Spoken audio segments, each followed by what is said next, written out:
Today we will be taking a look at the M1 MacBook Pro. Released all the way back in 2020, how well has it aged 4 years later? Well, let's find out.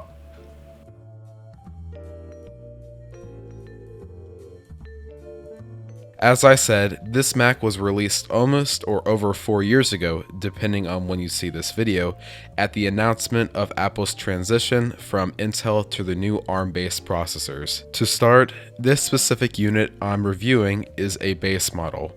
8 gigs of RAM and a 256GB SSD. Not exactly pro by any means, but as far as Macs are concerned, it gets the job done.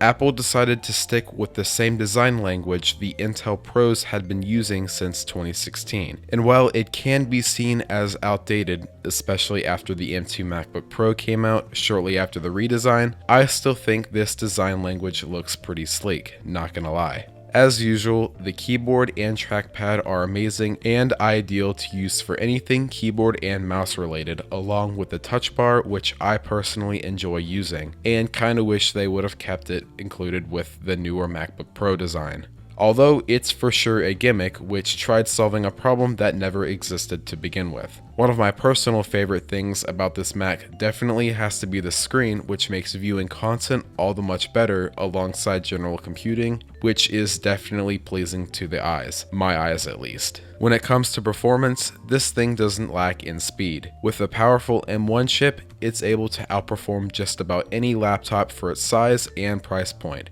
Take away anything from this laptop, it's definitely the battery. The low wattage from the M1 chip helps this thing last for hours, around 14 to 16 hours. As we take a look at how this computer runs a few powerful programs, it definitely does not disappoint. To start, let's take a look at a few benchmarks. Here's how it compares in single and multi-core scores for the CPU, along with Metal and OpenCL for the GPU. While this Mac has plenty of pros and nice to haves, which makes owning one of these super nice, let's take a look at the not so nice things. Honestly, I'm not really too fond about the I/O, as a shocker to no one.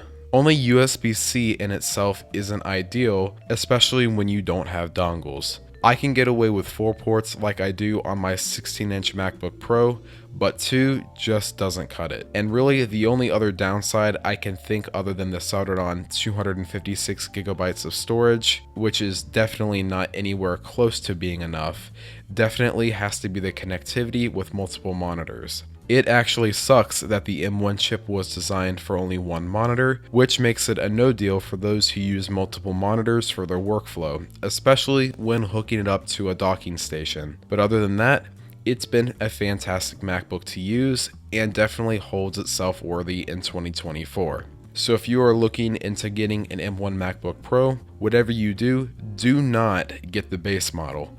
I would opt for the M1 MacBook Air in that case. Otherwise, I recommend the 16GB, 512 or 1TB SSD model.